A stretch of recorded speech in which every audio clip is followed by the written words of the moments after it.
Hey there, everybody. Welcome back to Hail Yes, a Detroit Free Press podcast about University of Michigan athletics. I'm Tony Garcia, Michigan football and basketball writer for The Freak. That's right, a media day, hoops, coming up later this week.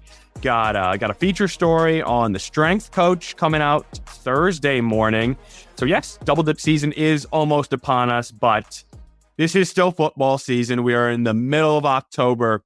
Beautiful fall weather, the leaves changing, the crisp air. You know the drill. And got another big one for Michigan coming up this weekend. It's number 22, Michigan, at number 21, Illinois. We use USA Today coaches poll rankings as we are a USA Today network. And that's what we're going to be talking about today. Michigan comes off a bye week. Lots to fix, lots to discuss. And they are getting ready to go to Champaign. Our own Big Ten insider, Reiner Saban, was supposed to have his bye week with both Michigan and Michigan State not playing, but in an ode to Lee Corso, College Game Day, not so fast, Reiner. We needed you on Game 5 duty in Cleveland. Maybe we can gloss over that quickly because not what we'd hoped for. Well, we probably knew what was going to happen when Carlos wrote his column on Thursday, yes, and the series was over. So. And as in the series is over in the other way, right? Yeah. For those who didn't read it. Carlos Menares, friend of the show, but a polarizing figure in the Detroit sports community, wrote, he's a great guy. He is one of our friends, but this might be the most mad I've been at him since I've known him personally, just for writing that take about how the Tigers had it clinched. It was all a wrap. AJ Hinch was coaching circles around Stephen Vogt, and they were going to go play the Yankees or whoever it may be in the they're going to fight the Padres in the World Series. Yeah, he was already looking ahead to fish tacos in the marina in San Diego. Just, man, tough. But Reiner, thank you. That's why you're the best. I just hope people appreciate it. He covers both Big Ten teams for us, bounces back and forth between Ann Arbor and East Lansing all the time. He went to Oregon and Washington in the same 24-hour period. And he still went to Cleveland to round out the coverage. So Reiner will never talk about him. Yeah. In a span of 3 weeks, I was Big Ten insider, Tigers insider, and Lions insider. And it's pretty incredible that I could cover all these teams and be inside all these locker rooms. Exactly. Reiner just plugged into AJ Hinch's lineup workings. But Andrew really is an insider almost for all these teams, right? As an editor, You've got to clean up all our copy. You probably spend the most time cleaning my copy, and you're just polishing everybody else's. Is that right? You said it, not me. No, just kidding. There was a fun but stressful run for the Tigers. I mean, we're just, nonstop. You guys know how the baseball schedule goes. It's game, prep for game. So it was a little exhausting, but I was still, at this point, I was kind of hoping that it would just be that magical run that just kept going. But of course, right when I get fully invested and I'm like, all right, let's just keep it going. And then they fall off. So that's how it goes sometimes. But college football, we can kind of dive into that now. NBA is going to be here shortly. NHL is already underway. But basically in the, what do they call it? The sports equinox? Yeah, there's a lot of, all the major sports going on, right? It's only like a 2-week period where they all overlap. And so this is a good time for that. Although NBA hasn't technically started yet, but soon, any day now, right? Today is the last, well, I say today. Wednesday is the last Pistons preseason game. So we're getting there. There you have it.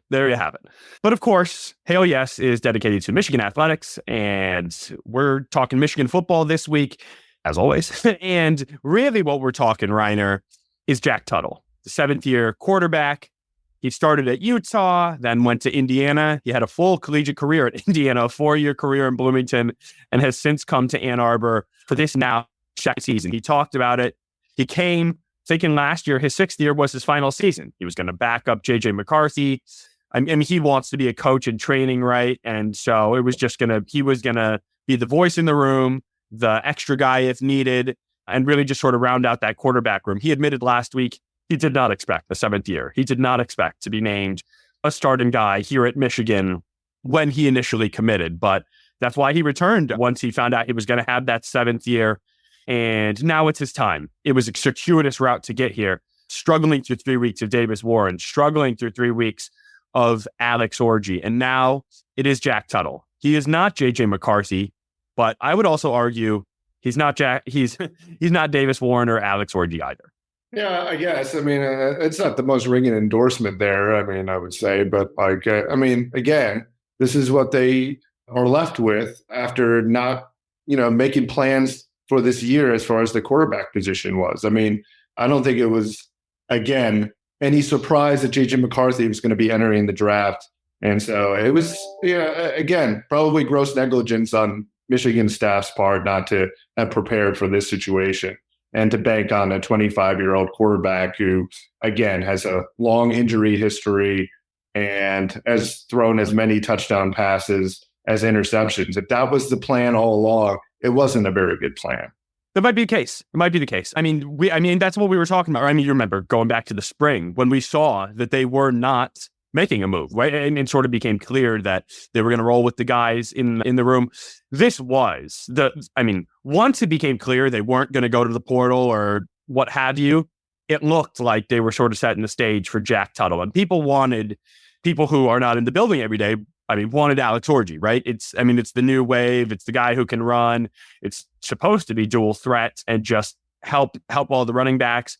We saw what that looked. Well, the thing is, he didn't practice in the spring, so I don't get it. And I also don't get if they were going to him being Tuttle. They were going to use Alex Orji at some point, why not create an offense that's suited for Alex Orji? I don't get it, and none of it makes any sense to me, and it still doesn't. And it's not helping when they are being, as they always are, very coy with injury answers, right? And I mean, we're not trying to get the nuclear codes or the secrets to Area 51. We're trying to understand how much has Jack Tuttle practiced, how much has he not, right? Because we don't get to go behind the walls. We don't know how many reps he has with the first team. I mean, if he's just throwing on the sideline, if he can put any zip on the ball, the command of the huddle he has, we don't know those things.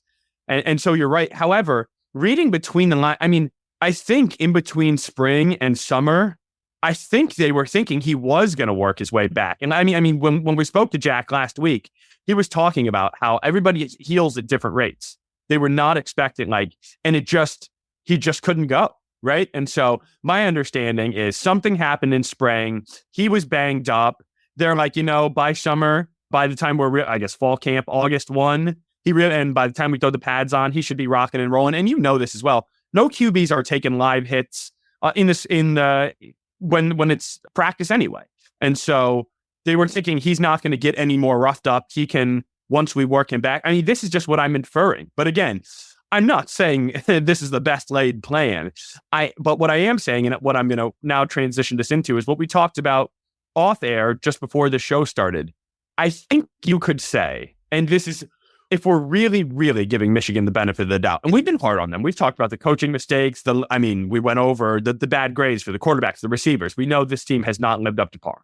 That said, I think if you really wanted to, you could make a case that only now are we actually going to find out what this Michigan team looks like. Because Michigan is so built on complementary football. They are so built on all three phases working cohesively together. And the offense was entirely anemic. There was no semblance of a pass game. There was no illusion of balance.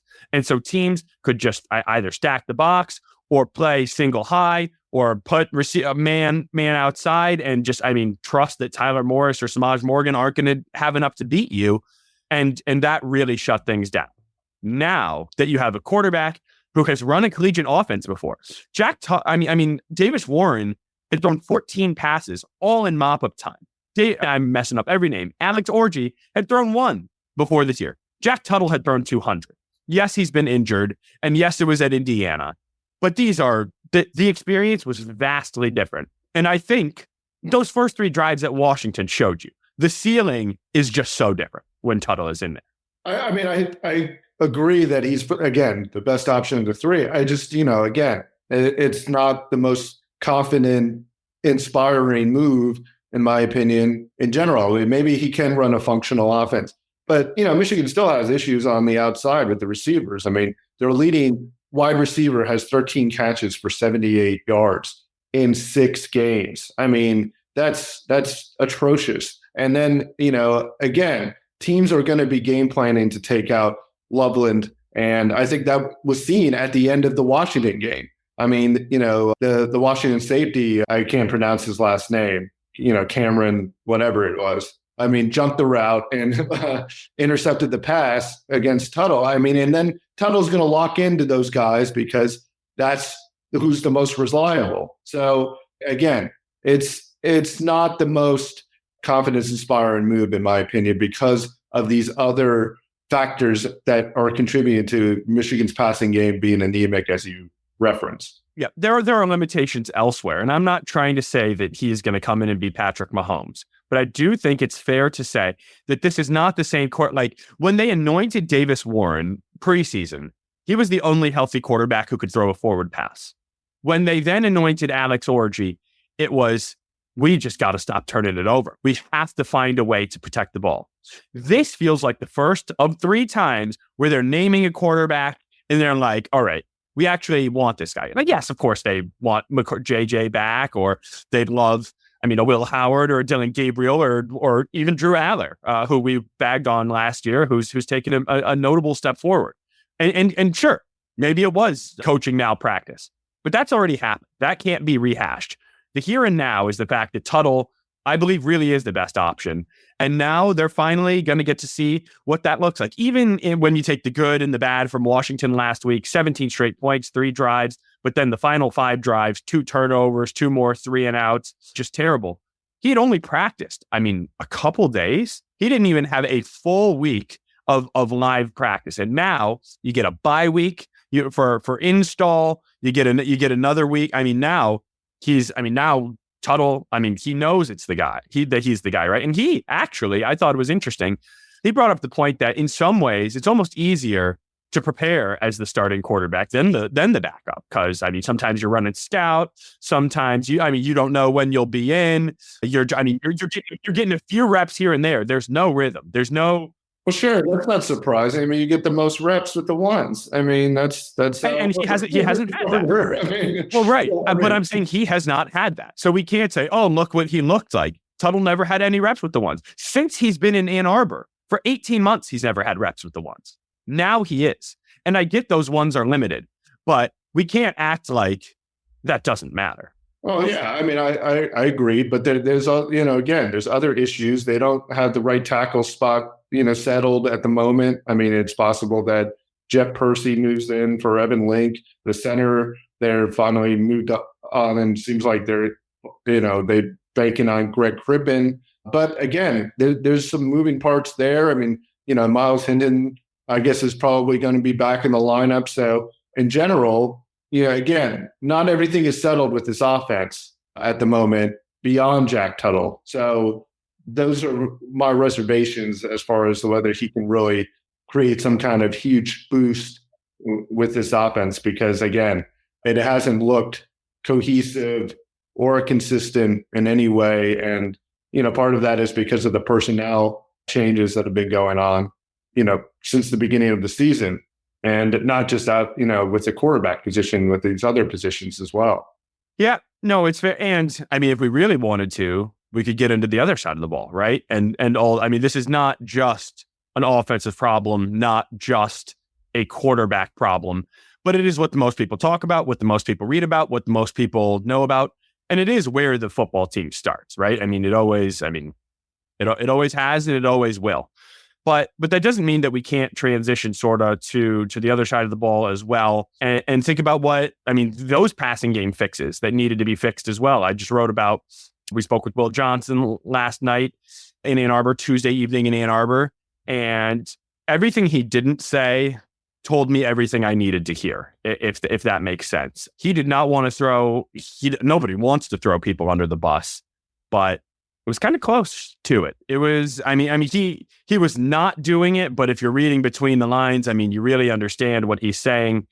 Just some of these things that Will was talking about, we asked him about, just the sheer drop off from going from the number 1 total defense, number 1 scoring defense, and the number 2 pass defense last year to number 128 out of 134 in explosive pass plays allowed, number 111 overall against the pass in general.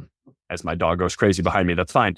And so we were asking him I was asking him if he feels comfortable as a leader to, because he's a special talent, but he's not a big voice, right? He doesn't seem, he's more of a, coaches have always said, watch what Will Johnson, Jim Harbaugh loved to say it, right? Watch what Will Johnson does, emulate him, study him, follow him, live in his back pocket. That's what he always said. And he said he's tried to, when guys, Zeke Berry, Brandon Hillman, Jair Hill, ask him questions, he tries to give them the best advice that he can.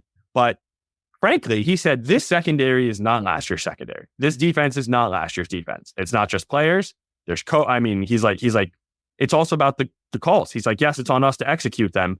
But I know you weren't there because you were doing a couple of things, Reiner, but just your thoughts about that sentiment from Will Johnson in the passing game. And I mean, I wrote about this, like I said, on freep.com. If we're talking about the quarterbacks that we should have seen this coming, maybe this was a bad job on my part, because preseason, I think I wrote this was the second deepest room on the team. I believe I had defensive line, defensive backs, tight end, maybe third. I can't recall, but defensive back was second, in large part because of Will Johnson. Yes, at the time when we wrote that, Rod Moore was returning, a huge loss. But then you got McCarthy. I think you wrote that after Rod Moore got hurt, but I mean, still had Quentin Johnson, and you still had. Okay, well, I guess maybe there was hope. I mean, there was hope that he might come back. They hadn't ruled him out, but just the idea of him in the room. You're right. Maybe it was later, but man, you see what it looks like now. Jair Hill, first-year starter. Zeke Berry, first-year starter. And then all the injuries to the depth pieces that you've had. Jaden Mangum, Amir Hall, Jaden McBurrows. I mean, Micah Pollard for whatever that's worth. And I feel a Wes Walker missed a game, right? I mean, they've been entirely banged up. And even if they weren't, I mean, it's just been guys out of place, guys missing tackles, guys left on islands, receivers running behind you. You miss it. It's everything we didn't see out of the secondary last year. Well, yeah. I mean, again, I think the personnel is worse because of Mike Sanderstill not being there. I mean, obviously, he was a very smart player who seemed to always be at the right place at the right time. Ron Moore, obviously, getting injured and tearing his ACL on his left knee in the spring really kind of set things back for the defense, considering Wink Martindale was kind of, described him again as the Eric Weddle. We've talked about this many times. I mean, basically being able to be an on-field conductor for the defense, and then the idea that they were going to be playing maybe more man coverage, and Jesse Minter played a lot of zone and zone match and those kind of things, and so little easier to play that again and have a whole defense be able to perform well in that kind of concept. At least there's a little bit more safety net there when you're playing zone coverage versus man, and then when you're blitzing and you're taking a DB out sometimes and sending them as an extra rusher, and you're also exposing, more opportunity for offense to be able to kind of create explosive plays there too, because they can just slip the ball into the opening where the DB vacated. And so it's not a great combination of things that have led to this, but this is where Michigan's defense is. I would assume that they'll make some adjustments, maybe, try to, again, get more pressure just to the front four. I mean, maybe not use as much of the simulated pressures. I mean, if you're getting as much pressure as you can from, Grant, Graham, Stewart, and Derek Moore, I mean, you don't need to drop one of those players and take them out of the best thing that they're able to do. You can just go rush all four of them at the same time and not play these stupid games that, they're trying to do. You can create games and conflict with stunts and twists. I mean, so I don't get necessarily the strategy there. I mean, especially when the best players are your front four guys. And this is one thing that I don't understand, because Jerome Moore said before the season at Big Ten Media Days, we're going to put our players in the best position to succeed. Well, the best players are those four front guys, and they probably should be going after the quarterback, not dropping in any kind of coverage and in some simulated pressure look necessarily.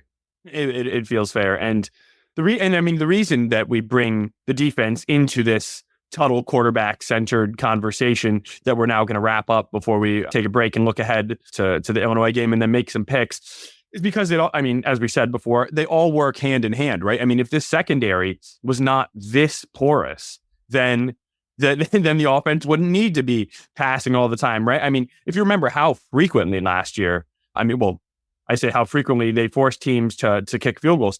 I mean, they weren't even letting teams get into scoring range, right? And when they were, oftentimes they were bowling up in the red zone. Michigan, I think Michigan's red zone defense, I don't have the exact number in front of me, but it's not good. And so when neither end of the passing game is working and you feel like you can only live and die with the run, you see how one-dimensional that can become. So I guess just final thoughts, Reiner, before we really break down the matchup with Illinois and Michigan very quickly. 63rd in red zone defense. So very average. Yeah. I just think the team is just not the most well-coached team. It's not been well organized and well planned this season. And I just think that kind of is a reflection of, what Sharon Moore has done. I mean, I'm not impressed with the job that he's done, some of the decisions he's made, and the consequences those decisions have, the consequences of those decisions. And so I think it's a problem for Michigan going forward if this continues, where the coaching staff is kind of, betraying in some ways the players in that sense. I mean, and not doing enough there. We'll see how it plays out this weekend in Memorial Stadium in Champaign, and if those coaches can make some adjustments. We'll break it down a little more on the other side and then make some picks. Don't go anywhere. This is Hail Yes.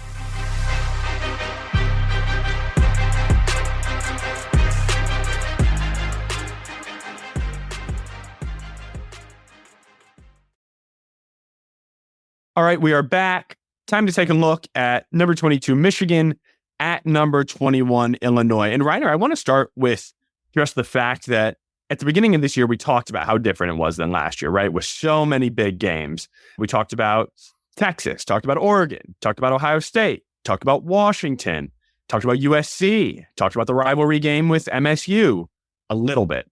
How about Illinois? 5-1, ranked, another solid squad under Brett Bielema, and not just, this is not the 2022 Illinois team, which we'll talk about a little bit, which gave Michigan everything it could handle in their home finale 2 seasons ago.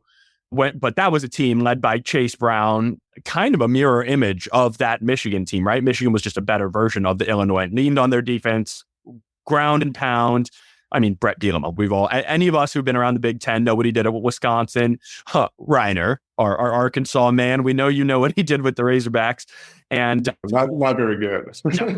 Not great. But you know what he tried to do. And that is his style up north here in Big Ten country. And so, yeah, Reiner, how about your thoughts about a sneaky big game? When we were looking everywhere else, here's another one. Yeah, I probably had a little bit more confidence in Illinois before last weekend when they went down to the wire against Purdue, almost lost that game. And but overall, they have something going with the offense with Luke Altmaier, and their defense technically should be has performed well at times this season. So certainly could pose some issues for, again, Michigan offense that hasn't been particularly explosive in any way, shape, or form. So, yeah, it could be a very, very close game, very competitive game. Certainly the fact that Illinois has the home field advantage is going to be a factor, I think, too. And so, yeah, it's not going to be easy sledding for Michigan in this one.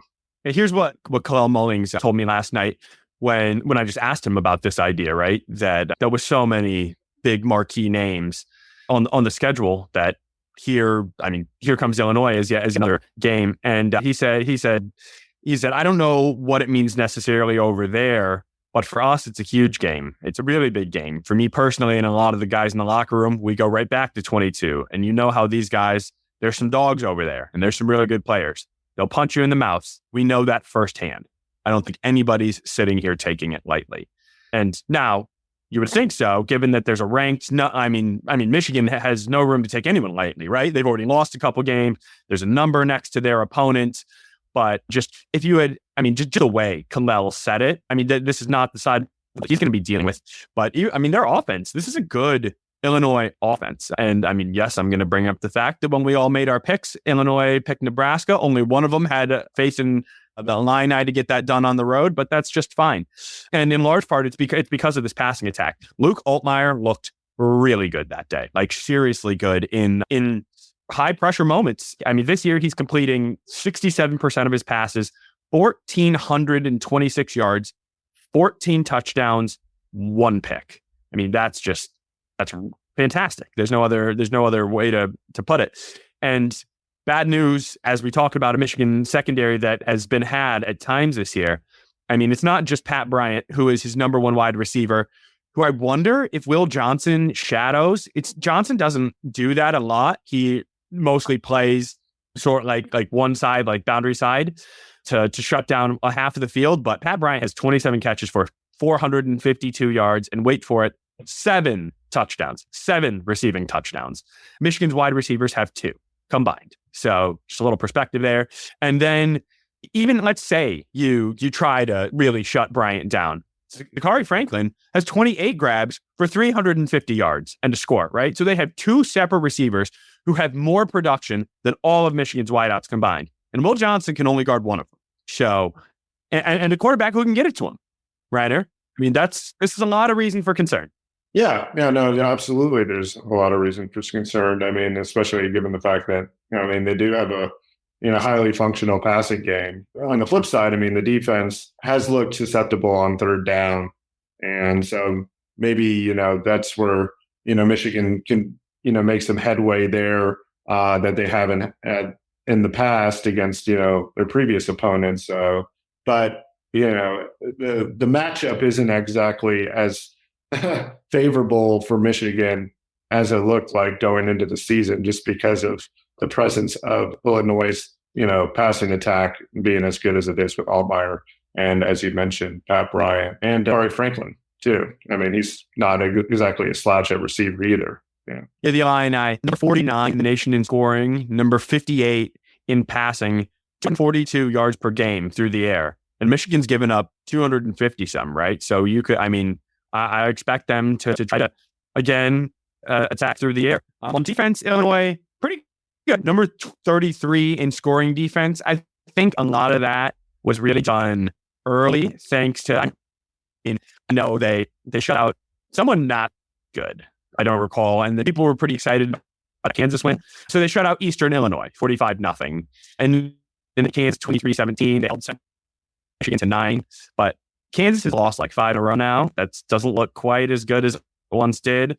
But I mean, holding Penn State, this Penn State offense has been much better than it was last year.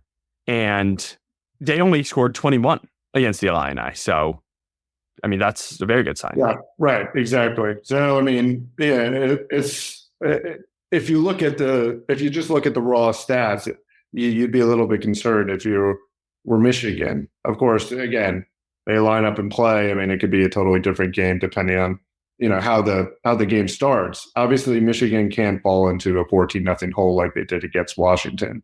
I think that's pretty clear. It's just going to be much, much harder if they do that. So again, their best formula is always getting the lead and then being able to kind of lean on its running game and hope that they can keep Illinois' offense off the field, limit the plays for their defense, the standard operating procedure that Michigan used to win 40 of 43 games the previous 3 years. So that's what they need to hope that they can execute and do that kind of strategy. You would think that they use the bye week to be able to more effectively implement that strategy than they have. But again, they can't have a situation where they go on the road and then are down 14-0, because again, they don't have another quarterback to turn to rescue them from that either. So it's going to be on Jack Tuttle to kind of do that for sure. And yet, even with all of this said, right, with Illinois entering, I guess maybe not momentum, you talked about them surviving Purdue 50-49. I think that was kind of a classic look-ahead spot, right? Purdue had just lost 52-6 the week before. Illinois has some big wins. They got Michigan coming up. They're like, the Boilermakers, we don't care. And they almost got for sure. But even with that and Michigan not feeling great, Michigan is favored by more than a field goal on the road here. And so there must be some reason why. And for my money, it's just the balance and the cohesion that Tuttle will bring. Even if, let's say he has a exceedingly average game. He goes 12 for 24 for 130 yards, a touchdown and a pick. That's more than they've gotten for 6 games. And that is entirely possible. I mean, that's giving him a turnover. That's only saying he's completing half his throws, right? And so you're really not asking Tuttle to do that much. Isn't that essentially what Davis Warren was doing? Yeah, but with three turnovers. Against his last game against Arkansas State. The Arkansas State game was in Texas game, yes. But against Fresno, that's basically what he was. I mean, I guess for one game, but that's against a lower level opponent at home. Davis Warren threw 6 picks out of his 24 incompletions. He was 11 of 14 with 3 interceptions against Arkansas State. Every pass that isn't being completed is going the other way. They don't need passes completed. They need passes to not go to the other team. I mean, they need some passes completed, but it just can't be. It can't be 3 picks and it can't be 32 yards. And that's what they got in back-to-back games. All you have to do is be anywhere near functional. I just wonder if that plug was pulled a little quickly, and maybe that's what Davis Warren was on his way to becoming, because I think he was capable of passing that for that kind of numbers, and the turnovers were obviously high. I just don't see, from what I watched against Washington, which obviously small sample size, but so was the Davis Warren sample size we saw, didn't jump off the page as that much of a different player. I mean, Tuttle had 2 turnovers himself. The only difference is Tuttle's quite a bit more mobile than Davis Warren, and the problem is that offensive line. But the fact is that we're even talking about this. What an indictment! This is the reigning national champions, and we're quibbling over which quarterback can run a walk-on versus a 7th-year guy. Yeah, can run a functional passing game. This is a team that's coming off a national championship. That's just. That is unacceptable if you're Michigan. I'm sorry, but it just is. To be at this point, 6 games into the season, and your leading wide receiver has 78 yards on 13 catches. Are you kidding me? This is just that's like Navy, Army, Air Force numbers. That's pathetic, and it's not acceptable if you're Michigan to be in this situation. And it should have been resolved long before. Again, I can't stand that argument that they were just focused on the national championship and they couldn't have done anything to prepare for the future. No other team has ever had to focus on a national championship and simultaneously recruit. They're actually the first one, Reiner. Right, exactly. Yeah, I'm with you. And so Michigan fans should be frustrated with how the team has looked so far. And that they shouldn't really be sweating a game against Illinois probably at this stage of the season, but here they are, and this is the hand Michigan has been dealt, because frankly, they put themselves in the position to have this dealt to them in this way, going back months and months. And with that said, Andrew, it is time for the picks. All right, since we're on the topic of Illinois and Michigan, we usually like to make you guys wait for it, but we'll go right into it this week. So, Reiner, I think based on some of your Jack Tuttle takes, I can kind of guess where you might be going with this one, but the Wolverines are a 3.5 point favorite at Illinois, and that number has just consistently gone up. When we had it in the paper, when the game first, we were getting ready for Illinois, it was Michigan by 1.5, then it went up to 3, and now it's 3.5. So something changed, but Reiner, has your opinion changed at all? I don't think so. I think Illinois has enough from a passing offense standpoint to be able to exploit, Michigan's weakness on defense, and they'll get enough from the running game to also be able to, keep things kind of on the level from an offensive standpoint. And their defense, as Tony alluded to, did hold Penn State to 21 points, and Penn State has looked really explosive at times offensively under the new coordinator there. So because of that, I'm gonna go with Illinois here. And just the fact, picking Michigan to beat a ranked team by more than a field goal right now feels like a really tall task. So all I needed to see for me was the 3.5. It just feels like a lot of points. And then when you factor in what this game means to Illinois, it's funny. I've talked with like a few Illinois people on other podcasts, and there's a rivalry on their side between Illinois and Michigan. They do not like Michigan football at all. And this is the 100th year dedication to of Memorial Stadium in Champaign. They're rededicating it again. They're going to be wearing these uniforms. I don't know if you've seen them. So hideous, so terrible, but it's really fantastic. It's like it's supposed to look 100 years old, like faux leather helmets and like leather down the front of the jersey. It is a wild look, but just that sort of thing, right? And it's also the 100-year anniversary. Illinois asked for it specifically this weekend because it was, I don't have the exact years, either 100, 101 years, somewhere around there. It was like 1923 this weekend. Illinois went to Ann Arbor and played Michigan. Michigan hadn't given up a point or something in like over a year. They were the defending national champions. And in the first quarter, Red Grange ran for more than 200 yards and 4 touchdowns. He finished with like 400 all-purpose yards or something insane, and Illinois upset Michigan. And that's Illinois football's last big win, and it was a century ago. So they are fired up. They're jacked up, and the fact that they can lose by a field goal and I still win, I'm taking that line. Yeah, I mean, I totally agree with a lot of what you said. Kind of a Michigan State, Boston College, red bandana game type vibes where it's like you're going in, it's like this is their game for the year. Michigan always has to deal with that to a certain degree, but it feels like when Michigan goes on the road right now, some of the other teams and their fan bases kind of like taste the blood in the water, like they're sharks. It's not like when Michigan would go on the road last year and you'd be like, oh boy, our team's about to get killed. This year it feels like, hey, we can get our statement win right now. So for that reason, partially, also Michigan is 1-5 against the spread this year. I mean, Vegas is just consistently giving them too much love, and now they're a road favorite against a competent Illinois team. And frankly, I don't really understand why. So I'm going to go with Illinois. I think it should be probably realistically based on what the spreads of what Michigan's done against the spread this year. I would not be surprised if I looked at that number and saw Illinois as a slight favorite. But Michigan's got the Cowboys, New England Patriots type respect, from the gambling lines as well. So with all that said, I'm picking Illinois. The lines, one more time, the lines are meant to get people to bet on both sides, right? It's not necessarily what's going to happen. And to your point, right. you can get a little extra with those big name teams like a Michigan, like a Texas. And you could also get burned by it because Vegas always wins. Pretty good slate here as far as the big games this weekend, but not as great across the Big Ten here. So we'll go with Nebraska at Indiana. Indiana is just keep winning, man. I haven't watched them a ton to say I have super strong opinions on them. But Reiner, what's your takeaway been against the Hoosiers, who are a 6.5 point favorite hosting Nebraska?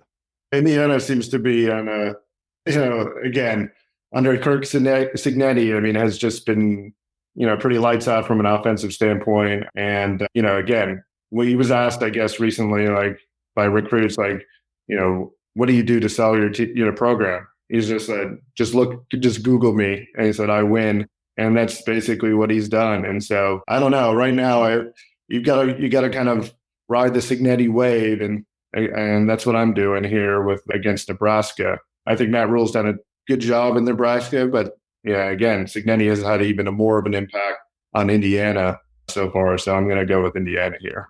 Yeah, that's because they brought in Chris from Ohio, a quarterback. He is the one making offense go, and they've scored more than 40 points 5 weeks in a row. Their fewest points all year is when they beat FIU, shout out Pitbull, 31-7 in the opener. And this is Indiana football. I mean, they look really, really good. Again, like Andrew said, I mean, it feels like they've been up against Michigan. I don't know. I haven't gotten to see a ton of Indiana, but every time I'm looking up, they're running in the end zone. So, I mean, someone is scoring something. They've got good balance. They're averaging more than 5 yards per rush as a team. They've thrown the ball for 1,900 yards in 6 games, right? I mean, just super, super efficient. When was the last time Indiana was top 20 in a non-weird COVID year, right? And had a big name coming in. Is this game CBS, Fox? This week? Is this Fox big noon kickoff?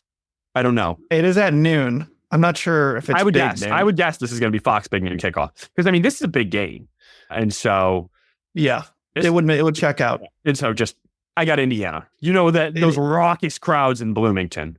So I mean, there's no denying what Kurt Cignetti has been able to do. It's super impressive. But when you look at it, it's hard to find a great win on this schedule so far.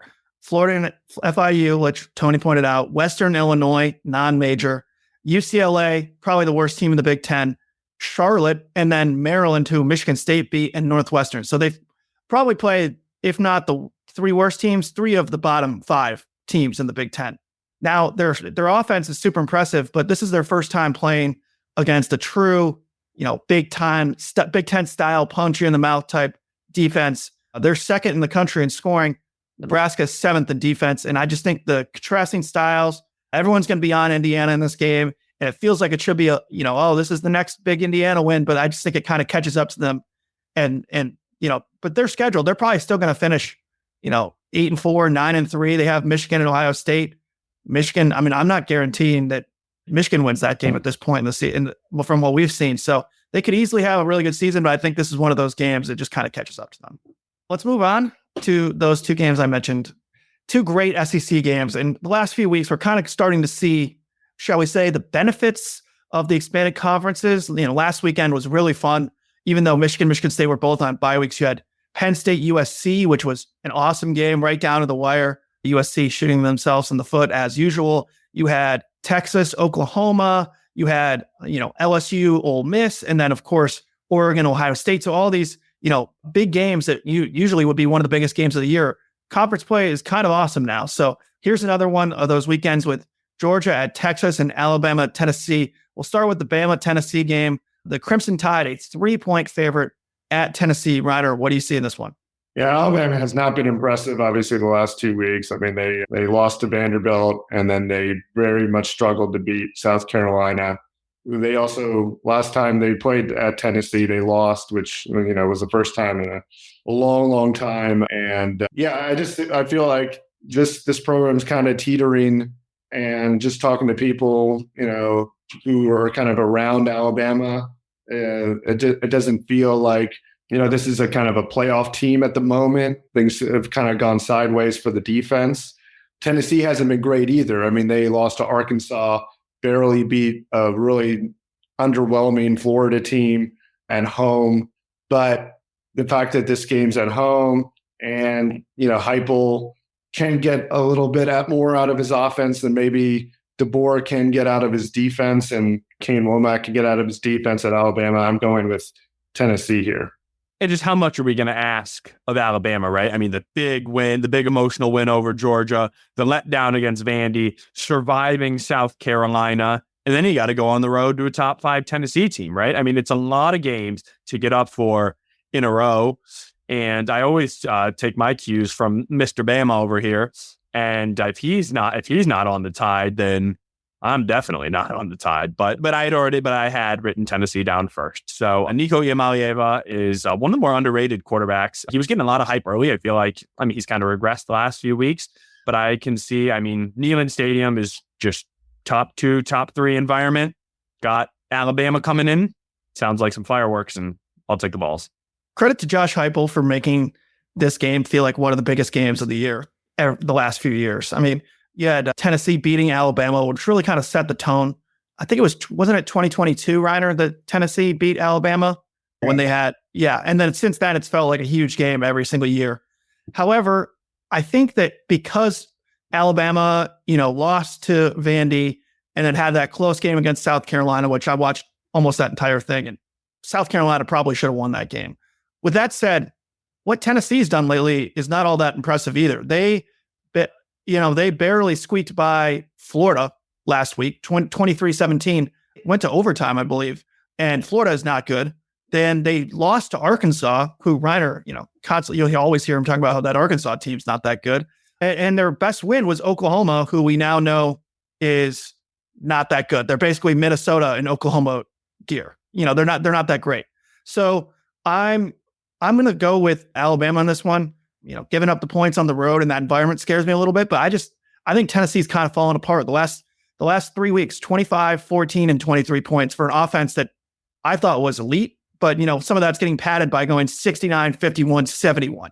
the first 3 weeks. And one of those wins, North Carolina State, we thought that was a good win at the time. It was a ranked win. They're now 3-4. So I think that a lot of this Tennessee is smoke and mirrors, and they're actually not that good. And I think Alabama uses this as a chance to get the train back on the tracks. Side topic here, a little bit of a big picture college football thing. Alabama in a normal year would have essentially, they'd have to win out and win the SEC championship game to make the playoff. But the problem the problem you could have with the 12-team playoff, as exciting as it's been, how many more times can Bama can lose at least one more time and still probably make the playoff if they win against Tennessee? They have Missouri, LSU, Oklahoma, and Auburn still on the schedule. If they win all but one of those games, I think they're still in. And that kind of shows that when Alabama's having a down year, they're going to be in the playoff every year. Same with Georgia, same with Ohio State. And I think that's kind of, as we're seeing it develop, is kind of my problem with this current format. What do you guys think? I'm not going to go that far yet. I mean, probably more often than not, Alabama, Georgia, Ohio State, and Michigan and those teams are going to be in the top 12. But there's going to be cycle. It's going to be cyclical. It's going to be college football. Teams will go up and down. And it will, I think the hope is by expanding it to 12, it gives more people a chip in a chair, a shot at the table. And it's not like when Bama and Georgia were going to be there anyway, right? Like they were probably, not that much has changed. And so I'm not going to, it is what it is. There's nothing we can do about it. And I'm not going to get concerned over it 6 weeks into the first iteration of this new format. Yeah. I think it's been fun. You're going to get more games like Texas and Michigan. Yeah, Texas and Georgia are about to play this weekend. This is Texas sweet. and Georgia are about to play this weekend. We're going to have awesome layout games in December. I'm just saying that Vandy Alabama game would have funked their season before, and it has slightly less punch to it now. And we'll see when Ward Manuel's college football playoff committee, whether the teams like Alabama and Georgia and Ohio State and Michigan, if those teams are going to get the benefit of the doubt when they're 10-2, 9-3.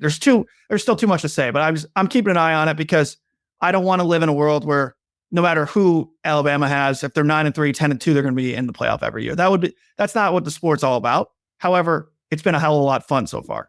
So, all right, let's get to our final game of the kind of tease it already. Georgia at Texas. Come on. Does it get better than that? Texas, a 4-point favorite for the F1 fans out there like myself, the nerds. The Grand Prix is in Austin this weekend. I was already reading a story that it's going to be like the biggest traffic nightmare of all time because you have hundreds of thousands of fans going to that track over there. Then you have Texas hosting Georgia and maybe the biggest game in Austin in many years. So, it's going to be a mess down there in Austin, but should be a heck of a weekend. Boy, Mopac sounds like it's going to be absolutely jammed. 35. Yeah. It was just ACL. It's a cluster in normal right. day.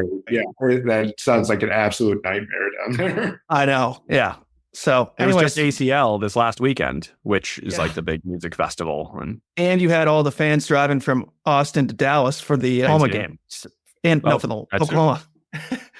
Always traffic in Texas. Anyways, back from our traffic and weather report. Tony, who do you got in this one? I will take Texas. Big game in Austin. A better team this year. They've proven to be.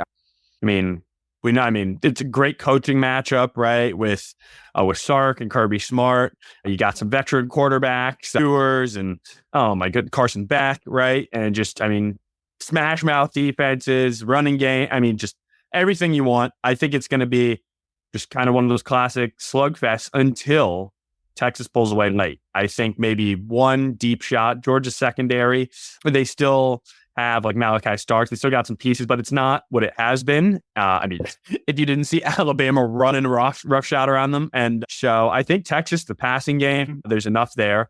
I will take the Michigan South.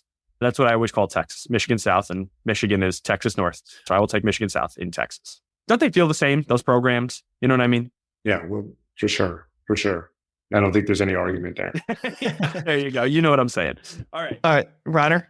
I'm going to go with Georgia here. I can't see Kirby Smart not rallying his team after that Alabama loss. He kind of had a message after the game, saying that he was, obviously proud of, their ability to come back in that game. And I think it was probably kind of a high alert game after they lost that. In the sense that we've got to get a lot better on defense and such. And so I think they're really going to come with it in this. I always go with Kirby Smart after a loss, just like I would probably with Nick Saban. I mean, I just think that the guy is able to rally his team, fix the things, and correct more than most coaches are able to. So I expect them to come in and have a really good defensive game plan against the Quinn Ewers and the fleet of receivers and skill position players that Texas had. And I even think Georgia's probably going to win that game.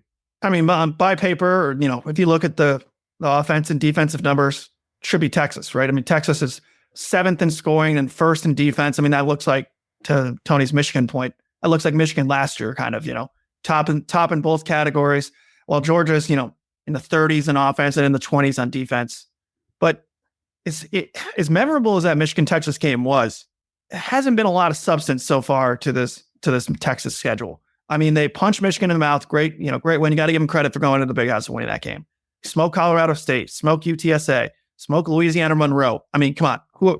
That's your non-conference outside of Michigan. That's nothing. Mississippi State is the worst team in the SEC, who Georgia struggled with as well. So, and then they beat Oklahoma and just kind of took the life out of them right away.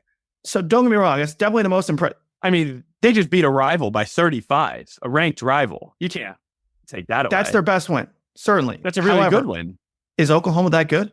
I mean, no, why do you think it's really hard to beat a decent version of your rival. On the verge of, I think he's in trouble. They're 1-2 in the SEC, and their schedule is awful. And I think that they're starting hammered Michigan on the road by 20. They're starting a true freshman quarterback. I mean, Oklahoma has a true freshman quarterback. It was a 17-point spread. You're right. I mean, it's not. No, I mean, don't get me wrong. I don't want to downplay it and make it seem like Texas hasn't done anything good. They've had the most impressive resume of anyone so far. However, they still have a lot of work ahead of them here. I mean, they have Georgia. They have, some tough games at Arkansas. Is never an easy place to win. Vandy's looking tougher at Texas A&M. So I mean, they have a lot of work ahead of them here. So with that said, I think I'm just going to go with Georgia because, first of all, like Reiner said, they rallied against Alabama, showed a lot of heart in that one. And this is a huge game for Georgia. I mean, Texas has a little bit of wiggle room here now. They can afford to lose this game, and you can't fake desperation. You just can't. So I think Georgia's going to be playing with that desperate mindset. Didn't look great against Mississippi State last week, but going into a Texas tough road environment, I think I'll take the points in that one. I think they win straight out, to be honest. So we'll see. Hungry dogs do tend to run faster.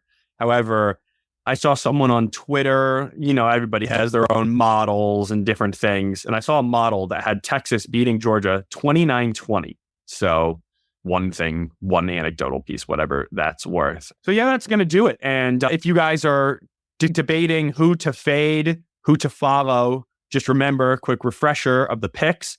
I'm 14-10. Reiner is 12-12, and Andrew's 11-13. That's why you just picked all the opposite as me, Andrew. Are you trying to make up ground? Is that right? I'm finally seeing the board a little bit better now. 2-1 last week. I guess I'm 2-4 when picking Michigan this year. So I guess that's good news for Michigan fans because I picked Illinois. Very good. Very good. So Michigan fans sure hope that we are all wrong, and we will see Michigan, Illinois, 3:30 CBS Saturday in Memorial Stadium. Prior to that, Michigan Hoops Media Day Friday night, 5:30. They made it from 5:30 to 7:30 before a 6.5-hour drive to Champaign, Illinois. So we're super appreciative of that. But it's okay. We're going to be there for all the coverage, and an exciting season for the Hook Squad should be on the horizon. So it's time to give our thanks. Thanks, Andrew. Thanks, Reiner. As always, thank you to our editor-in-chief, Nicole Avery-Nichols, and our audio engineer, Robin Chan. I'm Tony Garcia. Thanks, everybody, for listening. Enjoy the rest of your week. Talk to you next time. This is Hail Yes.